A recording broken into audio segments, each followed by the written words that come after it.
샬롬 샬롬 샬롬 샬롬 샬롬. 하나님 사랑합니다. 여러분 주 안에서 사랑합니다. 오늘 사랑의 빛만 지십시오. 사랑의 빛만 져야 되겠죠. 8절이죠. 오늘 로마서 13장 8절에 피차 사랑의 빛 외에게는 아무에게도 아무 빛도 지지 말라.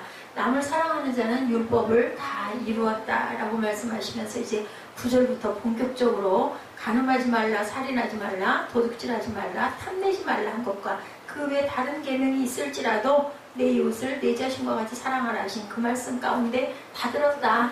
내 이웃을 사랑하면 간음하고 도둑질하고 남의 것 탐내고 할 일이 없다라는 거죠. 예. 사랑은 이웃에게 악을 행하지 아니하나니 그러므로 사랑은 율법의 완성이니라. 9절 10절에 말씀합니다. 예, 우리 잠깐 강의를 보고 갑니다. 십계명에서 사람들에 대한 우리의 태도에 대해서 이렇게 말씀하고 계세요. 출애굽기 20장 13절에서 17절에도 이 말씀이 나타나 있죠. 레위기 19장 18절에도 나타나 있습니다. 예수님이 마태복음 22장 37절에서 39절에 사랑은 이웃에게 악을 행하지 않는다. 하나님과 이웃을 사랑하면 율법의 완성이다. 그래서 예수님이 하나님을 사랑하라, 내 이웃을 사랑하라 두 가지로 딱 잘라서 십계명을 요약하고 가신 걸 우리가 압니다. 자, 613개의 율법과 10개의 명령이 있다라고 말씀하네요. 예, 2개의 명령, 마태복음 22장 36절에서 40절에 하나에 더하는 뭘로? 사랑으로 요약된다. 그런데 그 사랑을 우리가 그럼 어떻게 할 것인가? 갈라디아서 5장 16절에 22절에 또한 증거합니다. 갈라디아서 5장 16절입니다. 내가 이루노니 너희는 성령을 따라 행하라. 그리하면 육체의 욕심을 이루지 아니하리라. 성령 따라 행하면 우리가 사랑할 수밖에 없겠죠. 22절에 오직 성령의 열매는 하고 나타나죠. 우리가 늘 많이 외우고 함께 우리 묵상하는 구절이죠. 사랑과 희락과 화평과 온유와 오래 참음과 자비와 양성과 충성과 온유와 절제 이 같은 것을 금지할 법이 없다라고 22~23절에 증거합니다. 갈라디아서 5장 23절이죠. 고린도전서 13장 1절에 너무 잘 아는 말씀이죠. 내가 사람의 방언과 천사의 말을 할지라도 사랑이 없으면 소리나는 구리와 울리는 꾀까리가 된다라고 말씀하면서 사랑은 오래 참고 온유하며 시기하지 아니하며 자랑하지 아니하며 교만하지 아니하며 무례 행하지 아니하며 자기 유익을 구하지 아니하며 성내지 아니하며 악한 것을 생각하지 아니하며 불의를 기뻐하지 아니하며 진리와 함께 기뻐하고 모든 것을 참고 믿고 바라며 견디느니라. 요걸 가만히 묵상을 해보니까 제가 너무 잘하는 것만 여기 들었어요. 그죠? 예, 오래 참지도 못하고 온유하지도 못하고 시기도 있죠. 자랑합니다. 그죠? 그리고 교만합니다. 때로는. 그리고 무례히 행하기도 합니다. 내 유익 구하려고 성내기도 합니다. 악한 것을 생각하지 아니하려고 노력하는데 때로는 막 야물르고 미우면 막 다 치워받고 싶고 미운 마음이 그죠? 솟아나죠. 불의를 기뻐하지 아니하며 불의에 대한 것은 그런 것 같긴 합니다. 진리와 함께 기뻐하죠. 모든 것을 참고 믿고 바라며 견디는데 견디는 거 참는 걸 잘 못하는구나. 그러니 여기서 합격 점수인 거는 한두 개 정도 그도 온전치도 못하죠. 우리가 모르는 무의식 안에 보면은 그죠? 진리와 함께 기뻐한다고 하면서도 불의를 또 좋아할 때도 있습니다. 내 욕심을 위해서 싹 그건 좀 이렇게 피해서 요건 좀 내가 안 하면 어떨까? 뭐 그죠? 우리 쉬운 얘기로 세금 때문에 오늘 고생했는데 그 세금 부분도 분명히 내가 한 것에 대한 것은 당연한 결과인 건 내면 존에 한꺼번에 딱 모여 있으니까 너무 많으니까 이걸 좀 어떻게 빼고 좀 피하고 갈 수는 없을까? 왜 이렇게 많이 나왔어? 이제 이런 부분들 사실은 그러면 안 되는데요. 예수 하나님께서도 그죠? 세금 잘 내라고 이렇게 말씀에도 나와 있는데 우리는 그런 것을 뭐 잘못된 거다 죄라고 크리스찬까지도 그렇게 생각 안 할 때가 너무나 많습니다. 본문 11절에서 14절에 하나님의 기상나팔 더 이상 우리는 잠에 취해서 살아서는 안 된다. 에베소서 5장 8절 그리고 14절에 빛의 자녀들 일어나서 빛을 발하라고 그러죠. 영적 죽음에서 깨어 일어나라는 것이 일어나서 빛을 발하라는 얘기입니다.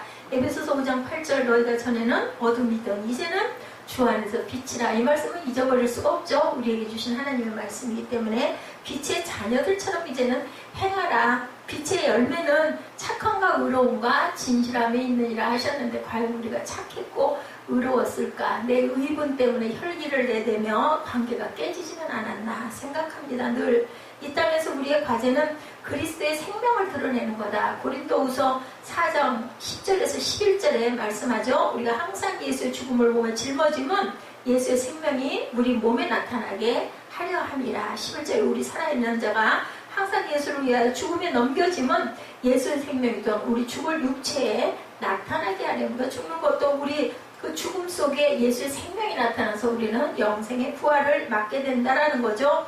그래야 우리가 잘 아는 갈라디아서 2장 20절. 그죠? 이제는 내가 그리스도와 함께 산다는 거죠. 내가 십자가에 못 박혔고 내 안에 사는 예수께서 사신다. 우리가 이 고백을 합니다.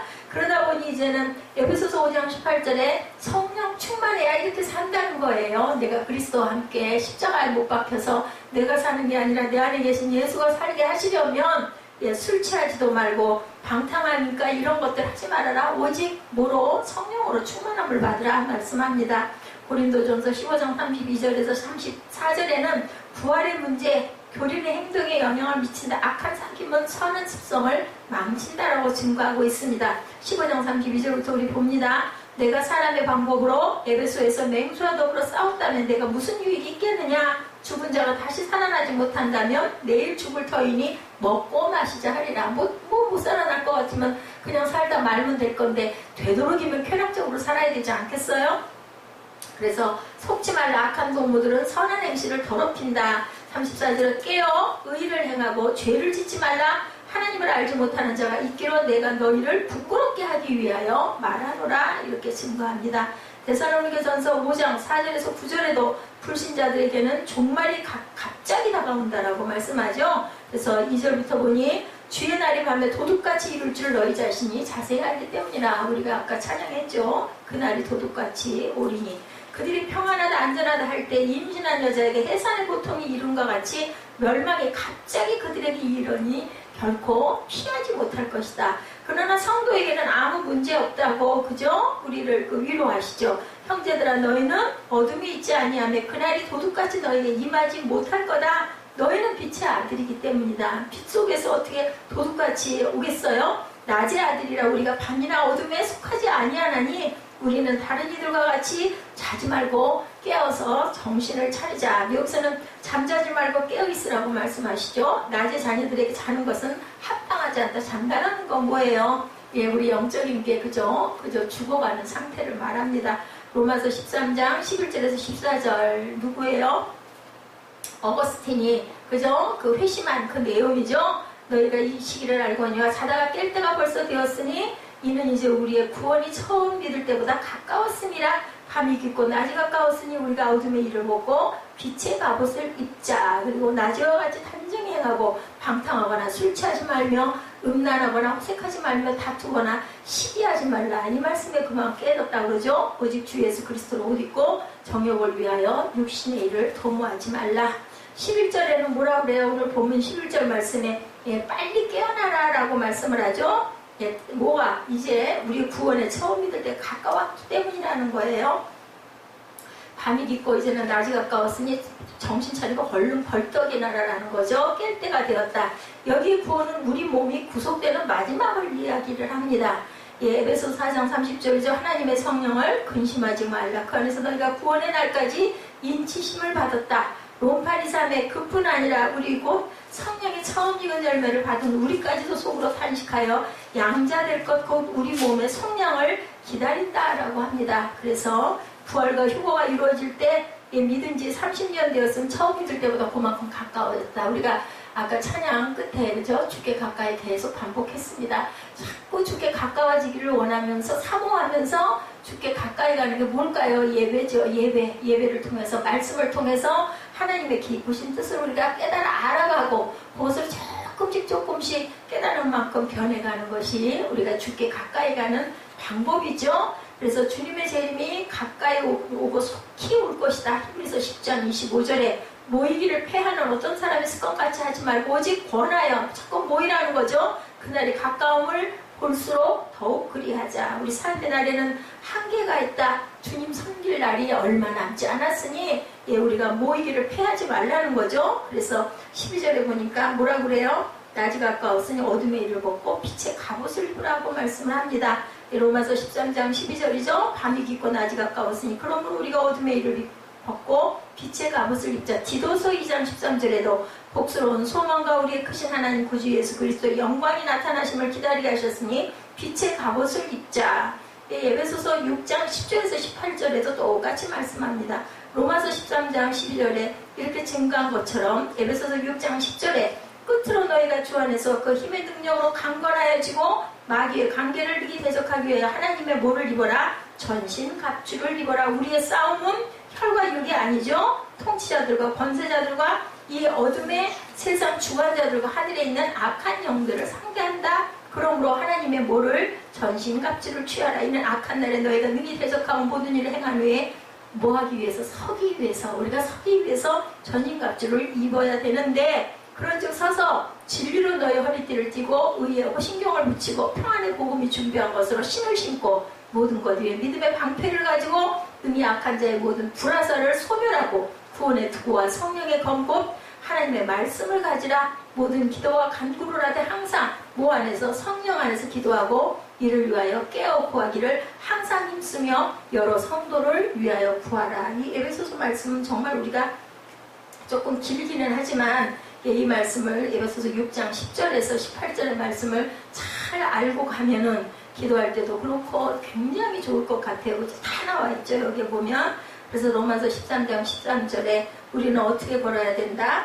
정직하게 걸어야 된다라고 말합니다. 다투지도 말고 시기하지도 말고 우리는 정직해야 된다. 주 예수 그리스도로 옷 입고 정욕을 위하여 육신의 일을 도모하지 말라고 오늘 마지막 절에 이렇게 말씀을 하고 있죠. 12절에 빛의 갑옷은 그리스도이죠. 빛의 갑옷을 입는 것은 그리스도로 우리 몸을 이제 완전히 하나님께서 우리를 강권하게 하셔야 되겠다. 육신에게 기회를 주지 말라. 우리가 허락함으로 죄가 생긴다는 거죠. 육신은 죄성을 얘기합니다. 그래서 갈라디아서 5장 24절에 그리스도 예수의 사람들은 육체와 함께 정욕과 탐심을 뭐에다? 십자가에 못 박았느니라. 그리스도를 입어야 된다. 자, 그리스도의 성품이 우리가 옷을 입으면 옷 모양이 보이잖아요. 옷 입은 모양이. 그런 것처럼 그리스도의 성품이 우리 밖으로 나타날 줄 알아야 된다는 겁니다. 고린도후서 5장 15절에 그가 모든 사람을 대신하여 죽으심은 살아있는 자들로 다시는 그들 자신을 위하여 살지 않고 오직 그들을 대신하여 죽었다 살아나신 이를 위하여 살게 하려 함이라. 고릴라 옷을 입으면 고릴라처럼 보이잖아. 빛의 갑옷을 입으면 빛의 갑옷의 자녀처럼 보인다라는 거죠. 우리는 이미 그 옷을 갈아입었다. 갈라디아서 3장 27절에 누구든지 그리스도 합하기 위하여 세례를 받을 자는 그리스도로 옷 입었느니라 이렇게 증거합니다. 하나님 앞에서 위치와 지금의 상태를 어떻게 해요? 새 사람을 입었다. 골로새서 3장 9절에서 10절이죠. 그렇기 때문에 우리는 다투지도 시기하지도 말아야 된다라고 하나님께서 증거하고 있습니다. 골로새서 3장 9절 봅니다. 너희가 서로 거짓말을 하지 말라. 옛사람과 그 행위를 벗어버리고 새 사람을 입었으니 이는 자기를 창조하신 이의 형상을 따라 지식에까지 새롭게 하십니다. 그래서 우리는 입어야 된다. 에베소서 4장 22절에서 24절에 유혹의 욕심을 따라 썩어져가는 구습을 따른 옛사람을 벗어버리고 오직 너희의 심령이 새롭게 되어 하나님을 따라 의와 진리의 거룩함으로 지으심을 받은 뭐를 입어라? 새 사람을 입어라. 그래서 우리는 항상 믿음 안에서 하나님과 함께 동행하는 빛의 자녀들이 되어야 된다라고 이렇게 말씀을 합니다. 오늘 로마서 13장 8절에서부터 14절까지 쭉 깊은 의미를 함께 살펴봤습니다. 우리 지난주에 로마서 13장 1절에서 7절까지 권위에 순종하라 라는 말씀으로 우리 말씀을 나눴죠. 예수님을 믿고 하나님을 사랑한다면 하나님이 주신 권위에 우리는 순종해야 된다. 그렇지만 우리 자신이 권위주의가 돼서는 안 되죠. 그렇지만 주님께서 주신 권위를 우리가 항상 순종하고 갈 줄 알아야 되겠다. 정말 예수를 사랑한다면 가정에서, 학교에서, 사회에서, 직장에서 항상 순종하고 사탄은 권위체제를 무너뜨리려고 해요. 그래서 어느 곳에나 질서가 있어야 된다는 거죠. 권위가 무너지면 뭐가 와요? 혼란이 옵니다. 하나님을 믿는 자녀들은 누구보다도 조직의 권위에 순종할 줄 알아야 된다. 그래서 교회에서도 직분들이 있고 직분에 따라서 우리가 순종할 줄 알아야 된다는 거죠. 권위가 세워지면 사탄은 발붙일 곳이 없어지기 때문에 권위주의로 우리를 유혹해요. 너 장로잖아. 너 권사잖아, 너 목사잖아, 너 전도사잖아. 네가 왜 그 사람들에게 그렇게 그죠? 막 그렇게 섬기고 고개를 숙이고 다녀? 너 다 어깨 피고 이렇게 하고 막 저 거느려 뭐 이런 식으로 막 얘기를 합니다. 예, 이런 권위주의로 자꾸 유혹을 한다. 권위 밑에 있는 사람들에게는 권위주의에 반항하라고 막 유혹하죠. 지가 장로면 장로지, 지가 뭐 권사면 권사지, 뭐 나한테 뭐 준 거 있어? 뭐 나나 니나고 다 똑같고 네가 알면 얼마나 알아? 뭐 이런 식으로. 그러면 이 세상이 뭐예요? 혼돈에 빠지게 된다는 거지. 그거를 사단은 원한다. 권위를 가진 사람들은 권위를 잘 사용해야 되겠죠. 하나님 주신 권위를 절대로 남용해서는 안 된다. 권위를 가지고 돈벌이를 하거나 권력의 수단으로 사용해서도 안 된다. 뭐 요즘 세상에는 절대로 그렇지 않겠지만, 그래도 보면 뭐 내가 뭐 그죠, 국회의원이니까 내가 무슨 판검사니까 뭐 이런 식으로 그랬다가는 아주 큰일이 난다고는 하긴 합니다. 이렇게 우리는 절대로 그것을 나의 사적인 것으로 이용해서는 안 된다.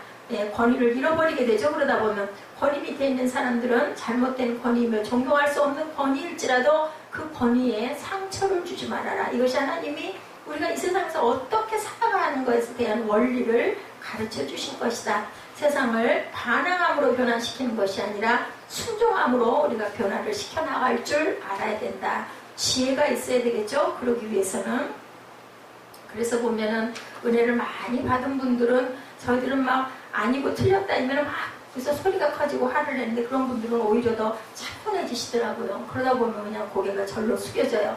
사회생활이나 공적인 생활에 이런 원리를 주셨다면 개인적인 삶에는 그러면 어떤 원리를 주셨을까? 12장에서 너희 몸을 하나님이 기뻐하시는 뭘로 드리라 그랬어요? 거룩한 산제사로 드리라. 은사대로 살아라. 그죠? 열심을 품고 주를 섬기라고 말씀하셨어요. 뿐만 아니라 너희를 핍박하는 자를 뭐하지 말고 저주하지 말고 축복하라. 악에게 지지 말고 선으로 악을 이기라. 우리 구약의 율법하고는 좀 반대되는 그런 말씀을 항상 하시죠. 원수를 사랑하라. 구약은 뭐라 그래요? 왼쪽 눈이 죄를 지면 그거 뽑아버려라. 그죠? 한쪽 팔이 죄를 지면 잘라버려라. 그렇게 하고 천국 들어가는 게 낫고, 이는 인으로 이로, 눈은 눈으로 갚아라. 누구를 죽이면 그 사람을 죽여라. 뭐 이렇게 얘기하는데, 예수께서는 그렇게 해서는 안 된다. 오히려 사랑해서 그자가 마음에 양심에 찔림이 오도록 계속 베풀라고 이렇게 말씀을 합니다. 그래야 온전하게 항복을 한다라는 거죠. 오늘 말씀을 통해서 개인적인 크리스찬의 삶의 원리를 설명해 주고 있는데, 8절을 보니 사랑의 빛 외에는 아무에게든지 아무 빛도 지지 말라. 남을 사랑하는 자는 율법을 이뤘다라고 이렇게 말씀합니다. 우리에게 조직 안에서 공동생활을 할 때 권위에 순종하라. 아까도 얘기했지만 언젠가는 권위자가 돼요. 그 권위에 우리가 순종하다 보면 나도 또 그 자리에 설 때가 있다라는 거죠. 권위에 순종하지 않으면 우리가 권위자가 되었을 때 우리 아래 따라오는 그러한 그 후배들이 절대로 그 권위에도 순종하지 않는다. 그냥 보여준 게 그렇게 보여줬으니까 똑같이 행동한다라는 거죠. 그래서 그 악순환이 계속 이루어진다. 이 세상을 하나님께서 원하는 세상으로 만들기 위해서 권위주의가 아닌 권위에 순종하라고, 권위를 지키라고 말씀합니다.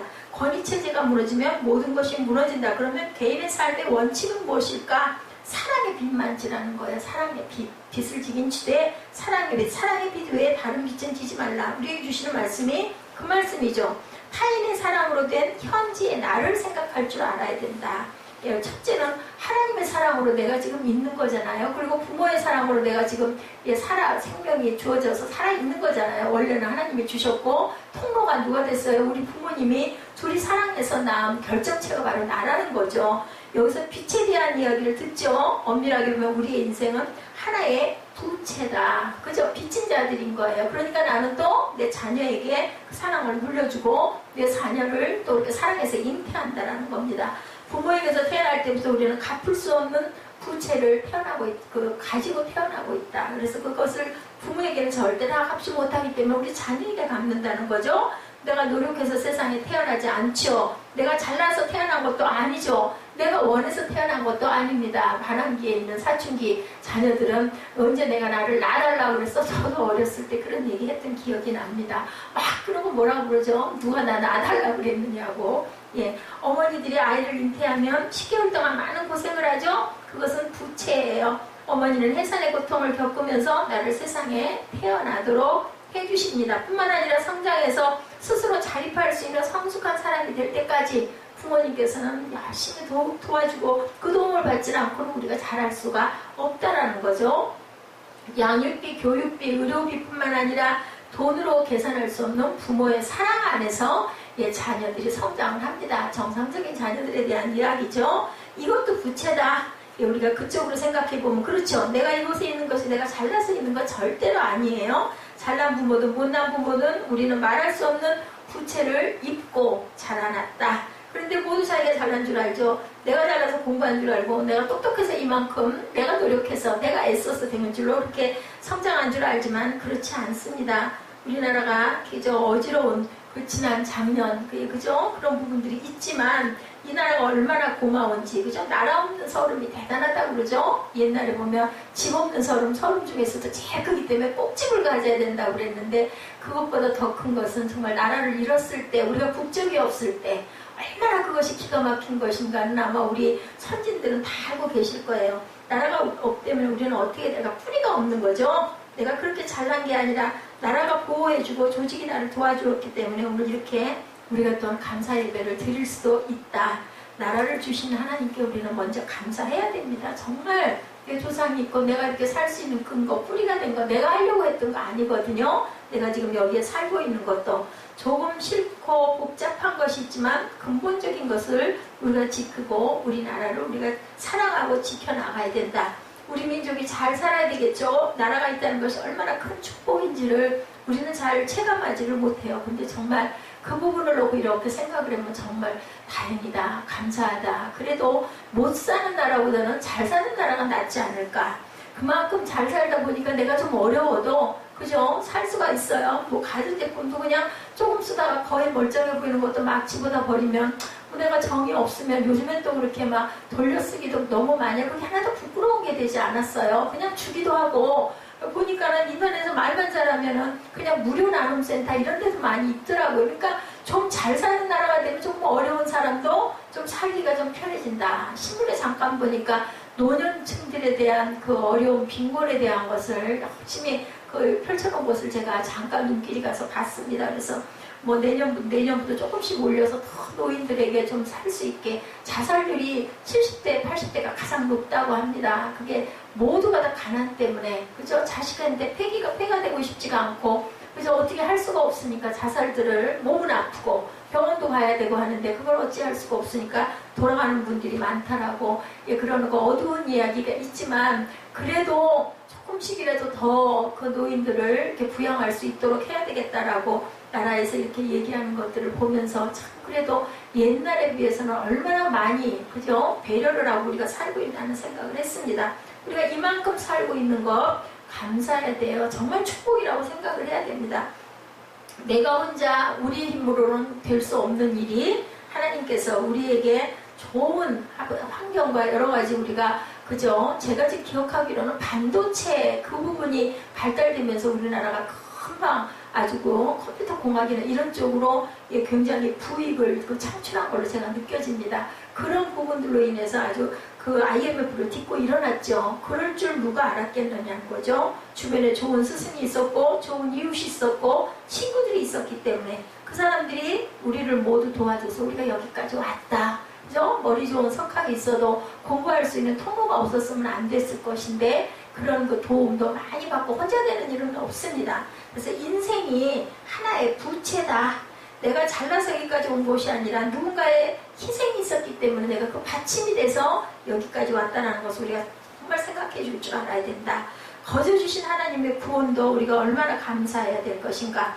구원에 관해서는 말할 것도 없죠. 구원받는 일에서 내가 한 것이라고는 아무것도 없어요. 선택은 했을 뿐입니다. 선택은 항상 선택권을 우리에게 주시기 때문에 나의 선행, 나의 노력이 나의 구원에 도움을 절대로 주지 않는다. 전적으로 하나님을 우리 사랑하셔서 독생자 예수 그리스도를 세상에 보내셨기 때문에 십자가에 죽게 하심으로 우리가 구원을 받은 거죠. 우리가 한 것이라고는 받은 것밖에 없고 받아들인 것, 그것도 우리가 한 거예요. 받아들인 것.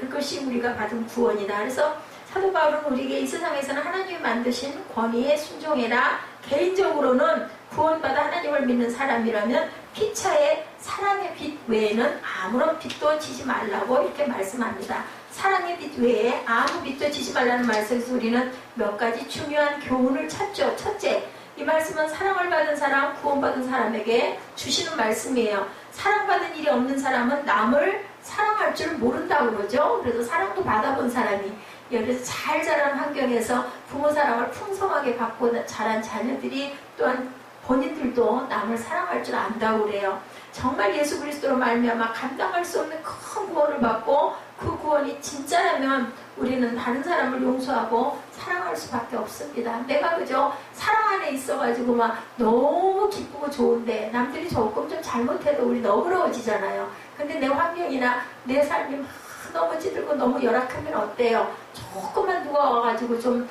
그저 힘들게 하면 그냥 탁 하고 그저 날이 서죠. 이런 거와 똑같은 거죠.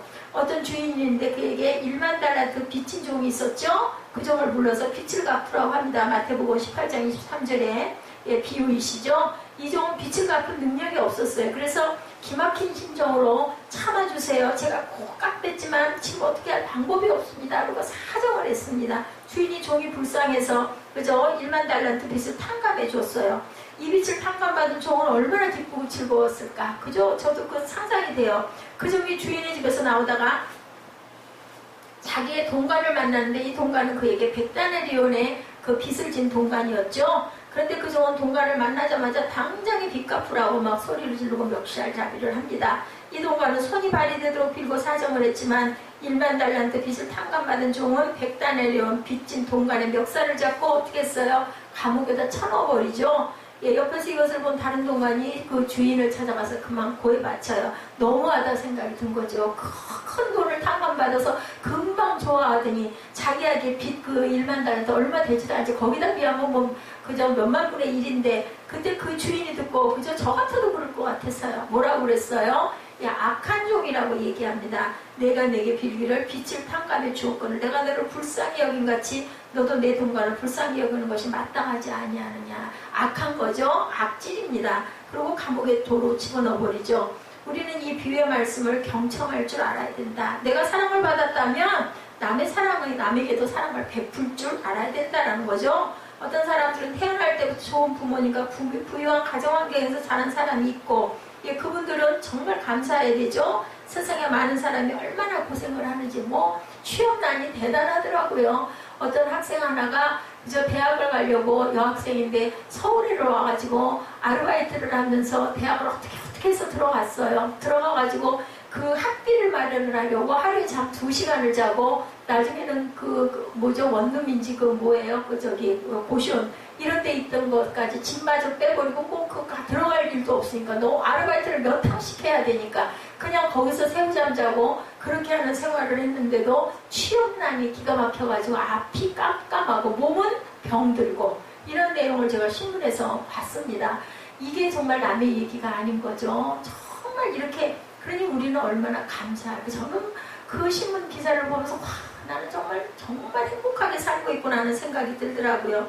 손 하나 까딱하지 않아도 되는 환경에서 살았다면 가난한 자를 생각해야 되고 우리가 머리가 좋아서 공부를 잘했다면 그렇지 못한 사람도 우리가 생각해 줄 줄 알아야 된다. 특혜를 받은 사람들은 특혜를 받지 못한 사람들을 챙길 줄도 알아야 된다. 이것이 바로 하나님의 명령입니다. 우리는 적어도 받은 것의 10분의 1의 사랑은 남에게 베풀고 살아가자는 거죠.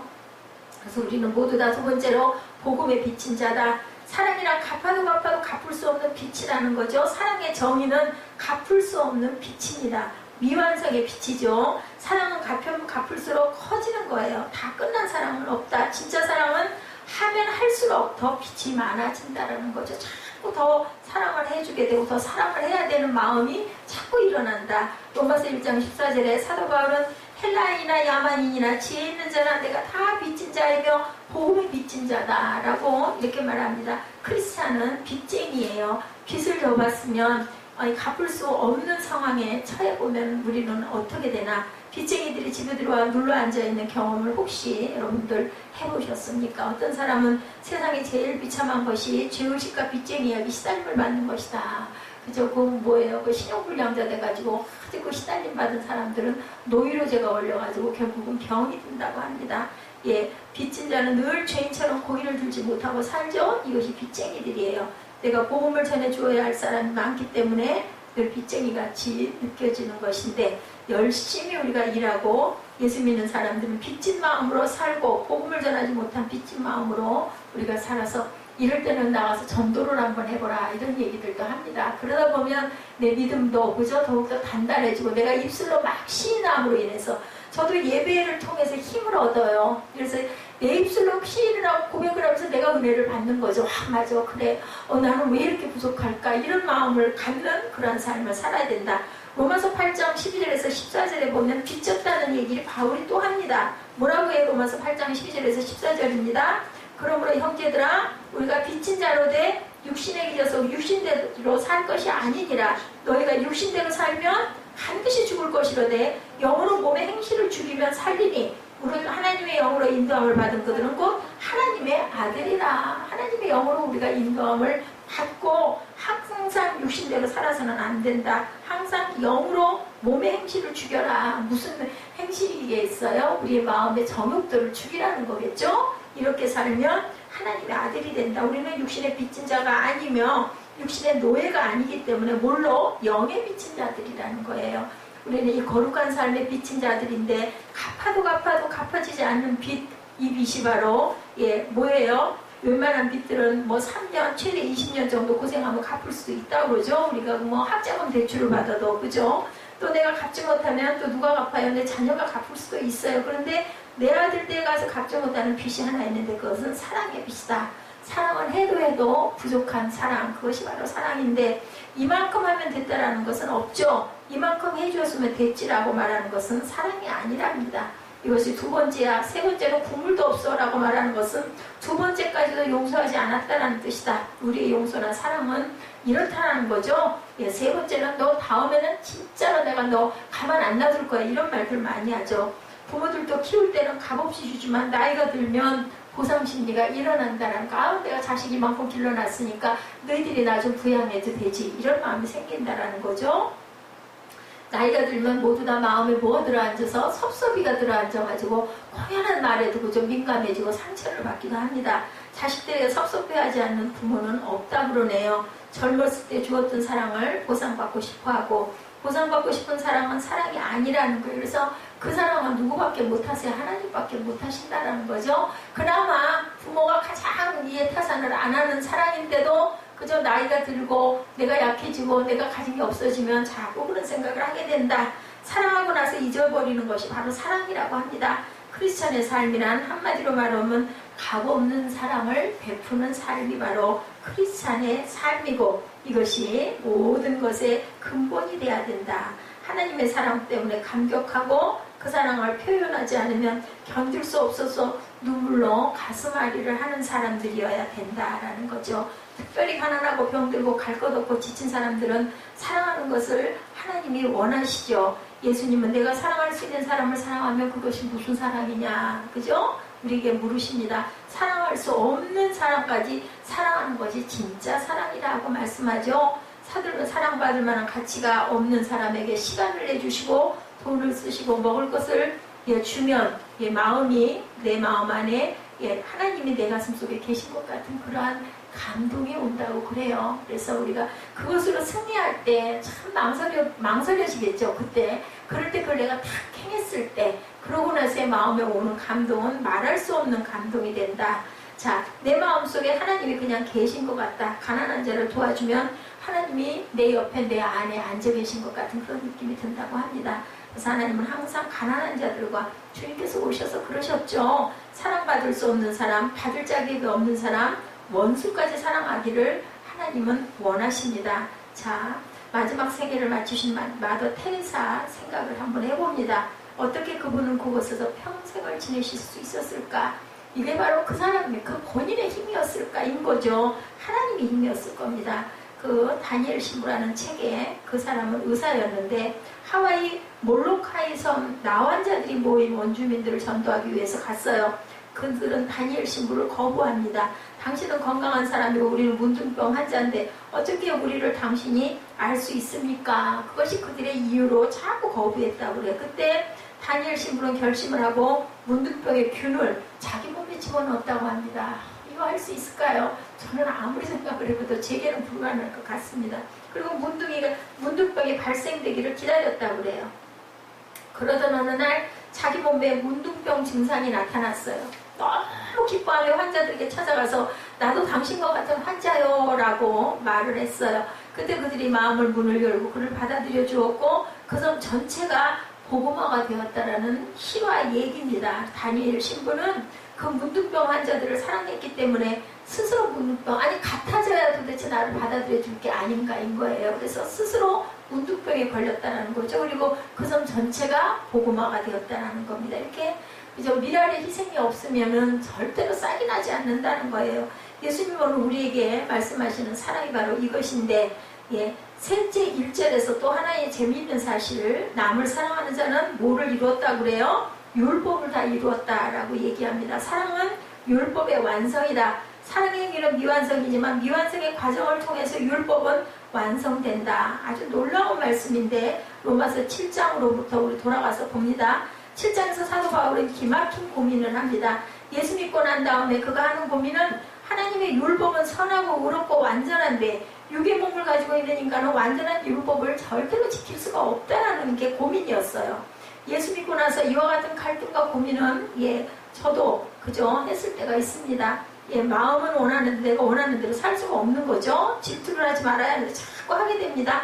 분노를 품지 말아야 되는데 막 마음에서 분이 일어나죠. 막 그죠. 하루에도 몇 번씩 사랑해야 되는데 자꾸 미움이 생기죠. 로마서 7장 21절에서 24절에 말씀하죠. 뭐라고 말씀하세요? 그러므로 내가 한 법을 깨달았노니 선을 행하기 원하는 나에게 악이 함께 있는 것이로다. 내 속사람으로는 하나님의 법을 즐거워하되 내 지체 속에서 한 다른 법이 내 마음의 법과 싸워 내 지체 속에 있는 죄의 법 아래로 나를 사로잡아 오는 것을 보는도다. 그리고 통탄하죠. 오호라 나는 공고한 사람이로다. 이 사망의 몸에서 누가 나를 건져낼까? 오죽이나 하면 사도 바울 같은 사람도 내 마음 안에 이런 악한 게 있어서 자꾸 이렇게 싸움을 하는데 내가 알겠는데 이게 잘 너무너무 안 되는데 이 공고한 이 사망의 몸에서 누가 이 공고한 나를 건져낼까? 이렇게 통탄을 합니다. 예수 믿는다고 모든 고민이 다 사라지는 건 아니라는 거죠. 죄를 짓고 싶지 않은데 죄를 계속 짓고 있는 것에 대한 갈등 여러분들도 아마 느껴보셨을 것이에요. 이것이 바로 인간이라는 겁니다. 누구든지 자신의 마음으로는 하나님 법을 사랑하지만 육신은 자꾸 죄의 법에 끌려가요. 그게 너무 하고 싶고 그게 너무 동경이 되고 그래야만 될 것 같은 거죠. 그래야만 내가 손해가 안 될 것 같은 거죠. 그렇다면 예수 믿는 것은 계속되는 갈등의 연속일까? 그렇지 않다라는 거죠. 바울은 이 문제에 대해서 로마서 8장 1절에서부터 위대하고 명쾌한 해답을 합니다. 로마서 8장 1절에 그러므로 이제 그리스도 예수 안에 있는 자에게는 결코 정죄함이 없나니 이는 그리스도 예수 안에 있는 생명의 성령의 법이 죄와 사망의 법에서 너를 해방하였습니다. 비록 갈등을 가지고 살 수밖에 없는 사람이지만 생명의 성령의 법이 임하시면 육신의 욕망이 내 몸에서 빠져나가기 시작한다는 거예요. 근데 한꺼번에 우리가 은혜 받고 나서 확 빠져나가 버리면 얼마나 좋겠는가. 은혜 받았을 때 빠져나가는 것 같았는데 시간이 지나다 보면 그저 희석이 되면서 또 그게 슬금슬금 들고 일어나는 것을 우리가 항상 느낍니다. 그래서 우리는 뭘 해야 돼요? 성령이 늘 충만해야 되겠다. 참 이 단어 내자 우리 뒤에도 붙어있지만 성령 충만이 정말 좋은 귀한 보석 같은 열쇠인데 그 충만이 과연 네 글자처럼 간단하고 쉽냐는 거죠. 인간의 육은 율법을 절대로 지킬 수가 없다라는 거예요. 근데 하나님의 영은 율법을 섬길 수가 있다라고 나타나 있습니다. 갈등을 느낄 때마다 혼자 헤어나려고 애써서는 안 된다. 어떤 경험이나 지식으로도 되지 않고 종교로도 안 되고 단 한 가지 성령을 사모하는 게 가장 귀한 정답이고 법이다. 나의 실수와 부족함과 한계를 고백하면서 하나님께 항복할 때 내 힘으로 해봤는데 안 됩니다. 도와주시옵소서. 헬프미 해야 된다는 거죠. 성령님 내 몸에 들어오셔서 육을 몰아내기 시작한다. 그것이 바로 우리의 기도죠. 그것이 바로 우리 예배고 그것이 바로 우리의 찬양입니다. 찬양할 때 어때요? 마음에 막 감동이, 저는 가사와 그 리듬에서 너무나 감동을 느낍니다. 찬양을. 그래서 때로는 그죠, 그냥 우리가 있는 것을 그냥 뭐 찬양할 수도 있지만 말씀에 맞춰가지고 찬양을 조금 이렇게 좀 찾아가지고 찬양하다 보면 너무너무 감사하게 돼요. 거기에 은혜가 얼마나 많은지 모릅니다. 육의 생각을 깨버리기 시작하게 된다는 거죠. 그때 우리에게 성령으로 말미암아 하나님의 법을 섬길 수 있는 영적 능력을 우리에게 부어주시는데, 죄를 이기는 사랑의 힘을 우리에게 주신다. 성령이 우리 안에 들어오셔서 내 육신의 문제를 해결해 주시고 나의 하나님의 사랑이 우리 마음에 부어지기 시작한다. 그러나 이것으로 끝나면 우리는 육신으로 돌아가 버리게 되는데, 하나님의 사랑이 부어질 때 그 사랑을 붙잡아야 된다는 거예요. 노력 없이 되는 일은 아무것도 없는 것 같아요. 우리가 성령을 사모해야 되죠. 인정하고 모셔드려야 되죠. 그것도 우리가 해야 될 바입니다. 뭐 성령이 그냥 우리 안에 쑥 들어오지는 않습니다. 우리 마음에서 거부해내면 절대로 성령께서는 일하시지 않는다는 거예요. 붙잡아야 된다는 거죠. 그리고 사랑으로 행동하고 살기 시작하면 어렵고 힘들고 고통스러워도 성령 충만한 삶을 살게 된다. 예수 믿다가 회의가 생기고 갈등이 생기는 사람은 전도를 해보라는 거예요. 그러다 보면 나도 모르게 맞아, 이게 맞아, 이런 그 감동이 온다라는 거죠. 순식간에 갈등이 사라진다. 나도 고민이 많아 라고 말하면서 전도하는 사람은 없어요. 그죠? 하나님은 살아계십니다. 좀 결단을 시켜도 부족한데 아유 나도 그런지 아닌지 모르겠지만 우리 예수 믿어볼까요? 한다고 사람 믿겠느냐는 거죠. 아주 그냥 단정적으로 열정을 가지고 얘기를 하게 되겠죠. 설교도 마찬가지입니다. 나는 설령 그렇다고 하지 못할지라도 말씀을 막 열심히 하다 보면 내 마음에 암심에 아픔도 있고 그죠? 통증도 있고 하면서 정말 나는 너무너무 부족하구나, 이걸 깨달아 알게 된다는 거죠. 성령의 임함은 사람의 행동으로 온다라는 것, 구제하고 도와주고 전도하다 보면은 그것이 그 사람을 위한 것이 결국은 나를 위한 게 내 고백이 된다는 것. 성령 받고 그것으로 끝나면 원래 자리로 돌아간다는 걸 절대 잊어버리지 말고 우리가 몸으로 봉사하고 사랑의 빛을 갖고 이럴 때 우리의 믿음이 자라난다. 그래서 죄종들이 큰 축복인 거예요. 말씀 증거하고 전할 때 뭐 하다못해 안 되면은 아무도 없더라도 그죠? 증거하고 전하면서 내가 은혜를 받는 거죠. 그리고 또 다시 일어나는 겁니다. 9절에 간음하지 말라, 살인하지 말라, 도적질하지 말라, 탐내지 말라 한 것과 그 외 다른 계명이 있을지라도 내 이웃을 내 자신과 같이 사랑하라 하신 그 말씀 가운데 뭐가 있다고요? 다 들어있다. 그거 하나면 끝나는 거죠. 도둑질을 하겠습니까? 살인을 하겠습니까? 남의 것을 탐나겠습니까? 절대 안 그러겠죠. 내 이웃을 사랑한다라면. 사람들이 간음을 하는 거, 그 상대를 사랑하지 않기 때문이라는 거죠. 상대를 쾌락의 대상으로, 이용물의 대상으로 생각하기 때문에 간음을 하고, 살인도 마찬가지죠. 사랑하는 사람을 절대로 죽일 리가 없죠. 희생하죠. 도둑질하는 이유도 사랑하지 않기 때문이다. 사랑하는 사람에게는 무엇이라도 더 가져다 주고 싶어 한다라는 거죠. 왜 탐욕을 가져요? 사랑하지 않기 때문이죠. 그렇기 때문에 사랑하면 간음도 살인도 도적질도 다 안 하게 된다. 사랑하는 사람의 물건을 어찌 도적질하기도 아껴서 더 갖다 주고 싶은 마음이 들겠죠. 인간은 단 한 번도 간음하지 않는다고 말할 수 없어요. 마음으로 죄를 지을 때 우리가 얼마나 많습니까? 음욕을 품을 때도 많죠. 그것은 막을 길이 없어요. 도적질하지 않아도 우리가 탐심으로 아유 나도 저거 갖고 싶다 이런 마음이 든다는 거죠. 우리는 율법을 절대로 이룰 수가 없는데 길은 사랑하는 게 율법의 완성이라는 것이 오늘 말씀이에요. 10절에 사랑은 이웃에게 악을 행치 아니하느니 그러므로 사랑은 율법의 완성이니라 이렇게 말씀합니다. 성령 받으시고 성령 충만한 것이 바로 우리가 사랑을 행할 수 있는 방법이다. 내가 할 수는 없지만 성령이 임하시면 사랑이 부어지기 시작한다는 것을 절대로 놓치지 말고 시간을, 그 성령 충만의 시간을 꽉 붙드는 저와 여러분 되시기를 주님의 이름으로 축복합니다. 내 마음에 사랑의 충동이 생겼을 때 결단하고 사랑의 행동을 시작하는 그런 저와 여러분들, 때가 왔을 때, 기회가 왔을 때, 그저 우리 전에 왜 기회라는 그런 그 시 있었잖아요. 확 지나가 버린다라는 거죠. 앞머리는 그저 뭐 민둥머리, 뒷머리는 머리가 있는데 붙잡고 나서 다시 되돌아보면 이미 돌아가 버렸기 때문에 기회를 잘 잡아야 된다는 겁니다. 절대로 믿음은 뒤돌아서지 않고 자라나기 시작한다는 것을 우리가 꼭 기억하고 성령 충만, 성령님을 사모하는 저 여러분 되시기를 주님의 이름으로 축복합니다. 기도하시겠습니다.